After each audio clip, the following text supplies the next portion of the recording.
महाराष्ट्राला, मराठी मातीला स्वतःच्या अस्तित्वाचा साज बहाल करणारा कालखंड म्हणजे शिवकाळ. शिवकाळ असे नुसते शब्द जरी कानावर पडले तरी अंगावर शहारे येतात. मनाची वारू थेट शिवकाळात जाऊन खळकते. मग ते शिवरायांच्या जन्मापासून त्यांना मावळ्यांची मिळालेली साथ आणि त्यातून उभे राहिलेले स्वराज्य नजरेसमोर सारे काही लख उभे राहते. आणि त्या स्वराज्याच्या हृदय सिंहासनावर विराजमान झालेले दिसतात म्हणजे छत्रपती शिवाजी महामेरू बहुत जनांसी आधारो अखंड सिद्धारी दारू श्रीमंत योगी. एक दुष्ट काल यवनाची वक्रदृष्टी महाराष्ट्रावर. महाराष्ट्र परकीय स्वारांच्या टाचेखाली भरडला जातो. अपहरण, अपमान, जुलूम, जबरदस्ती, अन्याय, अत्याचार, मंदिरांची तोडफोड, स्त्रियांची, धनधान्यांची लुटालूट थांबता थांबत नव्हती. जेव्हा आपल्याच घरात गोठ्यातली गाय आणि घरातील माय असुरक्षित होते तेव्हा घरातलाच अंधकार मनात घर करून बसतो. अशा वेळी साधू, संत, लहान, थोट, लेकी, बाळी अवघा महाराष्ट्र देवाला गाराणं घालतो.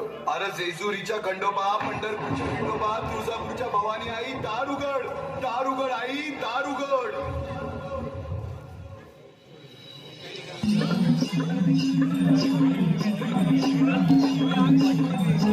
भैया भैया तिथं कॅमेरा आहे त्याच्या पुढे, तिथं येऊन त्या साईड कॅमेरा.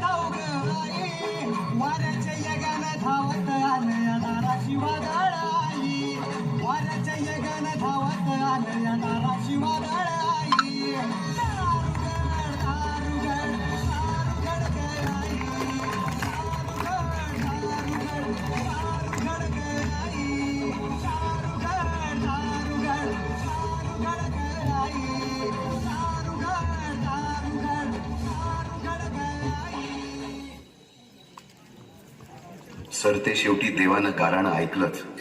शालिवन शके 1551 शुक्ल नाम संवत्सर उत्तरायण शिशिर ऋतू फाल्गुन वद्य तृतीयेला सायंकाळी शुभ लग्न उदित असता कलियुगातील नरसिंहाचा, ग्रहमंडलातील सूर्याचा, नक्षत्रातील ध्रुवाचा या सम छत्रपती शिवरायांचा शिवनेरीवर जन्म झाला.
फोटो घ्या एक फोटो.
पुणे येथील जुन्नर तालुक्यात शिवनेरी किल्ल्यावर शिवरायांचा जन्म झाला आणि त्यावेळी दख्खनमध्ये मुघलशाही, कुतुबशाही आणि आदिलशाही यांचे राज्य होते.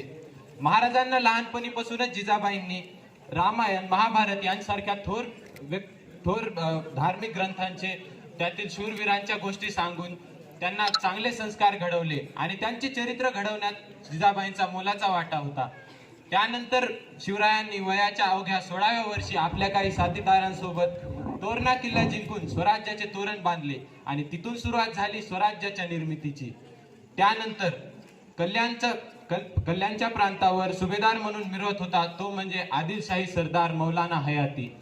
आणि मराठ्यांनी तेव्हा स्वराज्याचे विस्तार करण्यासाठी कल्याणच्या प्रांतावर आक्रमण केले आणि त्यांच्याशी 2 हात करून फक्त कल्याणचा प्रांतच नव्हे तर विजापूरला जात असलेला खजिना मराठ्यांकडून लुटण्यात आला आणि मोठ्या दिमाखात स्वराज्याचे भगवे निशाण कल्याणच्या गडावर फडकवण्यात आले.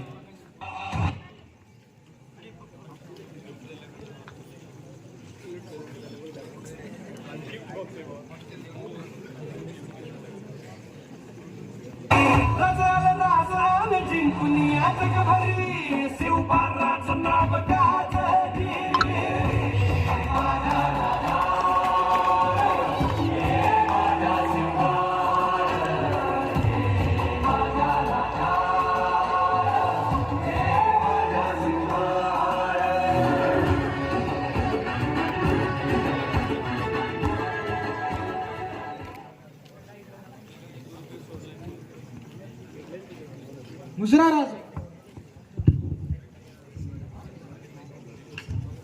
आबाजी, आमचं स्वागतही शाही दिसतंय. अशा शामेनात फारकार राहिलं तर शाही मिजात चढायला वेळ लागणार नाही. जी राज. राज, केवळ कल्याणचे प्रांतच नव्हे तर भररत्नांनी, सोन्या नाण्यांनी भरलेला हा खजिना आपल्या ताब्यात आला आहे. वा आबाजी, मला आपल्यासारख्या साथीदाराचा नेहमीच अभिमान वाटतो. महाराज, अजून एक सुंदर अशी भेटवस्तू आपली वाट बघत आहे. कसली आबाजी? कल्याणच्या सुभेदाराची सून महाराज. आबाजी, आपणास गैरसमज होतोय महाराज. कल्याणचा खजिना लुटला तर ही सून आपल्या नवऱ्याबरोबर विजापूरला जात होती. आपल्या आज्ञेखेरीज तिचा निर्णय कोण घेणार? आबाजी, मनात आलं असतं तर ते आपणही करू शकला असतं. त्या सुनेला सन्मानाने दरबारात पेश करा. त्या सुनेला दरबारात पेश करावे. आबाजी, स्वराज्यात पर स्त्रियांचा काय सन्मान आहे हे आपण विसरलात की काय? माते, आपने सेनापति के इस नामाकुल हरकत पर हम आपसे माफी चाहते हैं. आमच्याकडून चुकी झाली महाराज, आम्हास क्षमा असावी. माते, आपकी जितनी सुंदर अगर हमारी माँ साहब होती तो हम भी कितने सुंदर होते. आबाजी, जी राज. यांना साडी तोडी द्या. खणनारायण ओटी भरून सन्मानाने परत पाठवण्याचा इंतजाम करा. जी राज.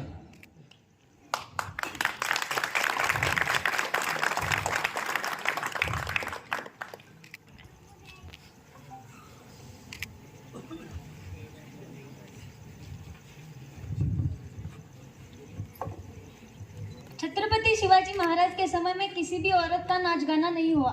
महिलाओं का हमेशा सम्मान किया जाता था, चाहे वो किसी भी दुश्मन की पत्नी क्यों ना हो. महिलाओं की गरिमा का हमेशा ध्यान रखा गया, बेशक वो किसी भी जाति या धर्म की क्यों ना हो. ऐसे महान राजा को मेरा कोटि कोटि प्रणाम.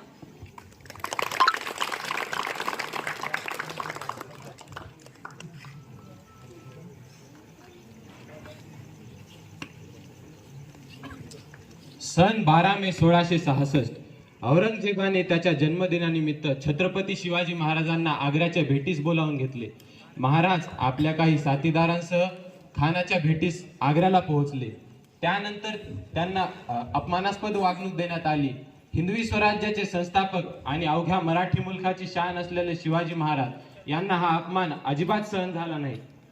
भर दरबारात भेटीला बोलवून अपमानित करण्याचा बादशाचा हेतू आम्ही जाणलाय. आग्र्यात पोहोचेपर्यंत शहजादासारखा इंतजाम आणि आग्र्यात पोहोचल्यानंतर मनसबदारासारखी वागणूक.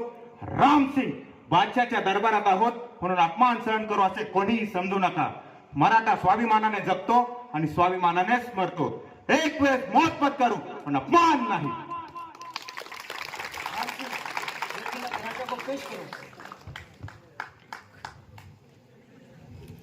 राजा जी, हिंदुस्तान के बादशाह आलमगीर औरंगजेब ने आपके लिए खिल्लत भेजे, एक बार खिल्लत तो देखिए. रामसिंग, अशा या खिल्लती आम्ही आमच्या सरदारांना रोज वाटतो. बादशाची ही खिल्लत आम्हास मंजूर नाही.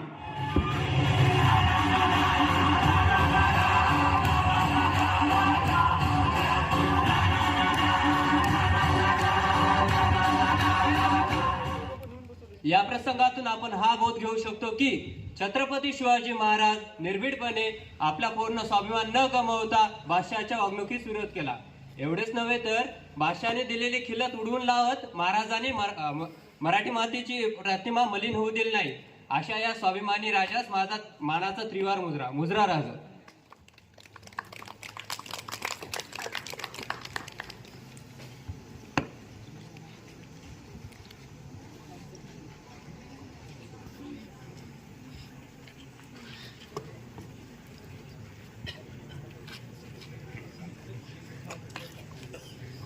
महाराजांची हिंदवी स्वराज्य सर्वत्र प्रचंडपणे वाढत असताना अफजल खानाच्या नावाच्या रूपाने मोठे संकट स्वराज्यावर येऊन ठेपले.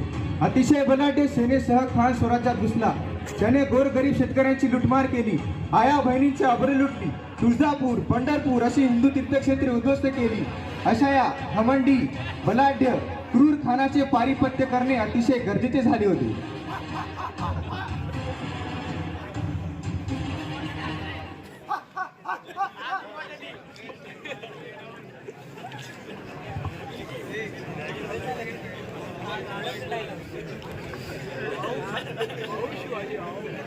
आदिलशहाने राजांच्या जवळीक लोकांना अफजल खानास मदत करण्याचे फरमान काढले. खानाने लय थैमान घातलेलं दिसतंय. सगळीकडे नुसतं भीतीचं वातावरण पसरलंय. यावर लवकरात लवकर तोडगा काढायला हवा. खानाच्या फरमानास भिवून अनेक मराठा सुभेदार महाराजांना पाठ दाखवून मुघलात जाऊन मिळत आहेत. सुभेदार तानाजीराव, तुम्हाला काय वाटतं? मी प्रत्येक वादा पेलीन. मला भरोसा आहे.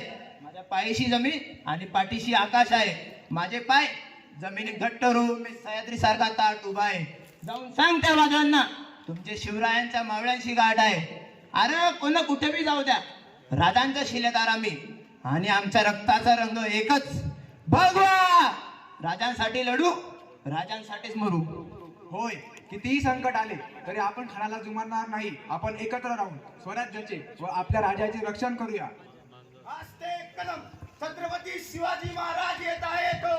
राजमाता जिजाऊसाहेब येत आहे तो. मुजरा औसाहेब.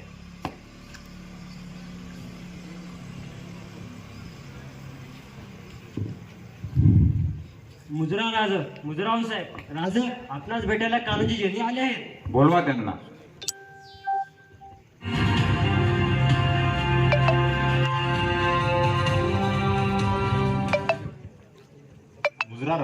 मुजराव साहेब. मग कान्होजी काका, का आलाय खानाचा फरमान? तुमच्या सेनेला कुमक करा असं म्हणलंय फरमानात. आणि नाही म्हणलं तर जनामा समेत तेलाच्या घाणात घालून पिळू असं म्हणलंय. काय जनाबा सगळं तेलाच्या घाणात घालून पिळू असं म्हणलंय? माणसानं शैतान. मग कान्होजी काका, तुमचा कौल काय?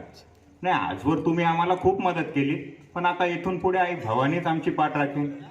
वयाने तुमच्यापेक्षा लहान आहोत तरीही तुम्हाला सल्ला देतो. तुमचं कुटुंब कबिला वाचवा, तुमचं वतन वाचवा. जेद्यांचा इमान इतकं हलकं वाटलं का राज? शहाजी राजांना दिलेल्या वचनापुढं कसली आली ही मातबरी? ही आणली 5 पोरं तुमच्या मोर, सोडली तुमच्या नाई साहेबांच्या पायी. अनवतन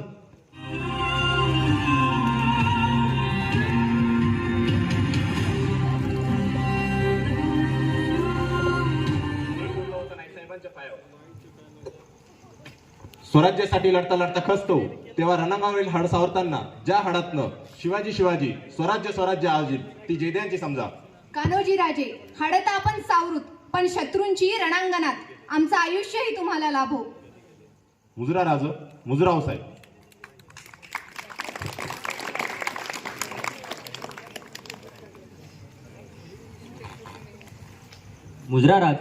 मुजरा मासाहेब. महाराज, आपला जीव मोलाचा आहे. खानाचं सैन्य बी अपाट आहे आणि खानाच्या सैन्यापुढं आपला टिकाव लागणं अवघड आहे. काही दिवसांसाठी आपण कुठेतरी एखाद्या अज्ञात स्थळी निघून जावं. तोवर आम्ही आपल्या स्वराज्याचं रक्षण करण्यासाठी आमच्या जीवाची बाजी लावू. काय म्हणालात रायबा? मासाहेब, आम्हाला आमच्या जीवाची पर्वा नाही, पण राजांचा जीव वाचणं गरजेचं आहे. रायबा, शिवबा केवळ आमचा पुत्र नव्हे, तर अवघ्या मराठी मुलकाचा स्वाभिमान आहे. या मातेने आपला पुत्र गमावला तरी बेहतर, पण भ्याडपणे पळून जाऊन मराठी मुलकाचा स्वाभिमान गमावता कामा नये. अशा वाघिणीचा साहेब, आपला पुत्र आणि मराठी मुलकाचा स्वाभिमान विजय टिळा लावूनच परत. वाघिणीचा त्यो छावा कसा ठेचावा. डोक्यात नेहमी कावा भेटीचा भाला सांगावा. खानाच्या भेटीसाठी महाराजांना एक शानदार शामियाना उभारला होता आणि अशा या शामियान्यात खान डौलत डुलत खान डौलत डुलत सय्यद बनला त्याच्या संगतीला सय्यद बनला त्याच्या संगतीला शिवबाच्या संगती महाला. राजाला पाहून खान म्हणतो कसा आओ आओ शिवाजी आओ हमारे गले लग जाओ. खानानं राजाला आलिंगन दिलं आणि दगा केला. खानाचा अभिमान मान्याला खानाचा अभिमान मान्याला कट्यारीचा वार त्यानं केला कट्यारीचा वार त्यानं केला. खरं खरं आवाज झाला खरं खरं आवाज झाला. चिलखत होतंय अंगाला चिलखत होतंय अंगाला. खानाचा वार फुका गेला. खान यडबडला. इतक्यात महाराज आला. पोटामंदी पिचवट केला पोटामंदी पिचवट केला.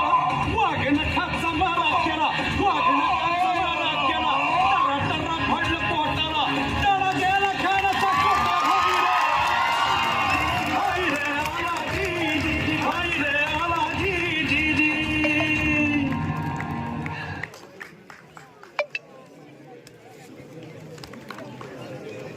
महाराजांनी खानाला मारण्यासाठी तब्बल 6 महिन्याचे नियोजन केले.